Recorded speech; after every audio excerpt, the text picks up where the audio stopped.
Hi friends, ಸಾಯಂಕಾಲದ tea ಜೊತೆಗೆ ಬಿಸಿ ಬಿಸಿಯಾಗಿ ಖಾರವಾಗಿ ಏನಾದರೂ ತಿನ್ನಬೇಕು ಅನಿಸಿದರೆ ಈ ರೀತಿ ಸ್ವೀಟ್ ಕಾರ್ನ್ ಚಾಟ್ ಮಾಡಿ ನೋಡಿ. ತುಂಬಾ ಟೇಸ್ಟಿಯಾಗಿರುತ್ತೆ. ಹಾಗೆ ಮಕ್ಕಳು ಕೂಡ ಶಾಲೆಯಿಂದ ಬಂದ ಕೂಡಲೇ ಈ ರೀತಿ ಕೊಟ್ಟರೆ ತುಂಬಾ ಇಷ್ಟಪಟ್ಟು ತಿಂತಾರೆ. ಬನ್ನಿ ಯಾವ ರೀತಿ ಮಾಡೋದು ಅನ್ನೋದನ್ನು ನೋಡೋಣ. ಹಾಗೆ ಯಾರೆಲ್ಲ ವಿಡಿಯೋ ನೋಡ್ತಾ ಇದ್ರೆ ಆ ವಿಡಿಯೋಗೆ ಲೈಕ್ ಕೊಡೋದನ್ನು ಮರಿಬೇಡಿ. ಹಾಗೆ ಚಾನಲ್ಗೆ ಹೊಸಬರಾಗಿದ್ದಿದ್ರೆ ಚಾನಲ್ನ ಸಬ್ಸ್ಕ್ರೈಬ್ ಆಗಿ ಬೆಲ್ ಐಕನ್ ಆನ್ ಮಾಡ್ಕೊಳ್ಳಿ. ನಾನು ಹಾಕೋ ಪ್ರತಿಯೊಂದು ವಿಡಿಯೋ ಕೂಡ ನೀವು ಮೊದಲು ನೋಡ್ಬೋದು. ಬನ್ನಿ ವಿಡಿಯೋನ ಸ್ಟಾರ್ಟ್ ಮಾಡೋಣ. ನಾನು ಮೊದಲಿಗೆ ಇಲ್ಲಿ ಈ ಥರ ಸ್ವೀಟ್ ಕಾರ್ನ ತೊಗೊಂಡಿದ್ದೀನಿ. ಇದು ಅಂತೂ ಆರಾಮಾಗಿ ಇವಾಗ ಈ ಸೀಸನ್ನಲ್ಲಿ ಅಂತೂ ತುಂಬಾ ಸಿಗುತ್ತೆ. ಒಂದು ಈ ರೀತಿ ಮೆಕ್ಕೆಜೋಳ ಇದ್ದರೆ ಸಾಕು, ಆರಾಮಾಗಿ ನೀವು 4-5 ಲೋಟ ಆಗುವಷ್ಟು ನೀವು ಈ ಮಸಾಲ ಕಾರ್ನ ರೆಡಿ ಮಾಡ್ಕೋಬೋದು. ನಾನು ಇದನ್ನು ಒಂದು ಪಾತ್ರೆಗೆ ಇದನ್ನು ಸಣ್ಣದಾಗಿ ಈ ರೀತಿ 2 ಹೋಳನ್ನು ಮಾಡಿ ಒಂದು ಸ್ವಲ್ಪ ಉಪ್ಪನ್ನು ಹಾಕಿ ಇದನ್ನು ಬೇಯಿಸ್ಕೊತಾ ಇದ್ದೀನಿ. ಇದಂತೂ 1-2-3 ನಿಮಿಷದಲ್ಲೇ ಬೇಗನೆ ಬೇಯುತ್ತೆ. ಇದು 2-3 ನಿಮಿಷ ಆದಮೇಲೆ ಇದನ್ನು ಸಪ್ರೇಟಾಗಿ ಇದರ ಕಾಳುಗಳನ್ನು ಈ ರೀತಿ ನಾನು ಒಂದು ಬಟ್ಲಿಗೆ ರೆಡಿ ಮಾಡ್ಕೊಂಡಿದ್ದೀನಿ. ಈ ಸಿಹಿ ಮೆಕ್ಕೆಜೋಳ ಅಂತೂ ಬೇಗನೆ ಇದು ಬೆಂದುಬಿಡುತ್ತೆ. ನಾನಿಲ್ಲಿ ಸಿಹಿ ಮೆಕ್ಕೆಜೋಳನ ಯೂಸ್ ಮಾಡ್ತಾ ಇರೋದು. ಈ ರೀತಿ ಕಾಳುಗಳನ್ನು ಸಪ್ರೇಟಾಗಿ ಮಾಡಿದ ಕೂಡಲೇ ನಾವು ಇದಕ್ಕೆ ಒಂದು ಬೆಸ್ಟ್ ಆದಂಥ ಒಗ್ಗರಣೆನ ಕೊಡೋಣ. ನಾನಿಲ್ಲಿ ಒಂದು ದಪ್ಪನೇ ಆದಂಥ ಒಂದು ಬಾಣಲಿನ ತೊಗೊಂಡಿದ್ದೀನಿ.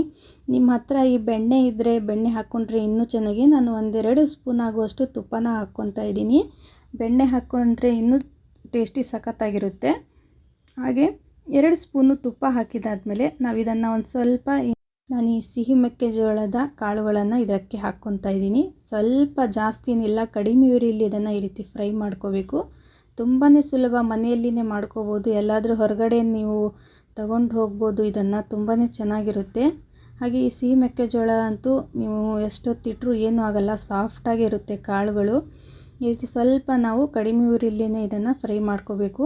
ನಮ್ಮ ಊರಲ್ಲಿ ಹೊಳೆ ಬಂದಿದೆ ಅಂತ ಹೋಗಿ ಒಮ್ಮೆ ಇದನ್ನು ಟ್ರೈ ಮಾಡಿ ನೋಡಿದ್ವಿ. ಹೊಳೆ ಹತ್ತಿರ ತುಂಬಾ ಸಖತ್ತಾಗಿ ಇದನ್ನು ಫ್ರೈ ಮಾಡ್ತಾಯಿದ್ರು. ಆವಾಗ ಇದರ ರೇಟು 25 ರೂಪಾಯಿ ಇತ್ತು. ಹಾಗೆ ನಿಮ್ಮ ಕಡೆ ಎಷ್ಟಿದೆ ಅಂತ ಹೇಳಿ.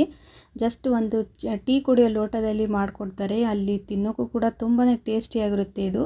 ಹಾಗೆ ನೆಕ್ಸ್ಟ್ ಬಂದುಬಿಟ್ಟು ನಾನು ಇದಕ್ಕೆ ಈ ಜೀರಿಗೆ ಪೌಡರ್ನ ತೊಗೊತಿದ್ದೀನಿ. ಹಾಗೆ ಚಾಟ್ ಮಸಾಲ, ಖಾರದ ಪುಡಿ, ಅರಿಶಿನ ಹಾಗೆ ಉಪ್ಪನ್ನು ಹಾಕ್ಕೊತಾ ಇದ್ದೀನಿ. ಚಾಟ್ ಮಸಾಲ ಅಂತೂ ಸುಲಭವಾಗಿ ಅಂಗಡಿಗಳಲ್ಲಿ ಸಿಗುತ್ತೆ. ಹಾಗೆ ಜೀರಿಗೆನ ಸ್ವಲ್ಪ ಪೌಡ್ರ್ ಮಾಡಿ ಹಾಕ್ಕೊಂಡಿದ್ದೀನಿ. ಈ ರೀತಿ ಹಾಕಿಬಿಟ್ಟು ಒಂದು ಸ್ವಲ್ಪ ಚೆನ್ನಾಗಿ ಇದನ್ನು ಕೂಡ ಅಷ್ಟೇ ಚೆನ್ನಾಗಿ ಈ ರೀತಿ ಮಿಕ್ಸ್ ಮಾಡಿದಾದ್ಮೇಲೆ ಇವಾಗ ನಾನು ಗ್ಯಾಸ್ ಒಲೆನ ಆಫ್ ಮಾಡ್ಕೊತಾ ಇದ್ದೀನಿ. ಗ್ಯಾಸ್ ಒಲೆನ ಆಫ್ ಮಾಡಿ ಇದನ್ನು ಮಸಾಲೆನ ಹಾಕಿ ಈ ರೀತಿ ಫ್ರೈ ಮಾಡ್ಕೊಳ್ರಿ, ಇಲ್ಲಾಂದರೆ ಎಲ್ಲ ಮಸಾಲೆ ಸುಟ್ಟೋಗ್ಬಿಡುತ್ತೆ. ಈ ಬಾಣಲಿನ ಬಿಸಿ ಇರುತ್ತಲ್ವ, ಅದರಲ್ಲಿ ಇದು ಚೆನ್ನಾಗಿ ಫ್ರೈ ಆಗುತ್ತೆ. ಹಾಗೆ ನಮ್ಮ ವಿಡಿಯೋ ನಿಮ್ಗೆ ಇಷ್ಟ ಆಗಿದೆ ಅಂದ್ಕೊಂಡು ನಾನು ಮತ್ತೆ ಮುಂದೆ ಹೊಸ ವಿಡಿಯೋದೊಂದಿಗೆ ಭೇಟಿ ಆಗ್ತೀನಿ. ಅಲ್ಲಿವರೆಗೂ ವಿಡಿಯೋ ನೋಡಿದ್ದಕ್ಕಾಗಿ ಧನ್ಯವಾದಗಳು.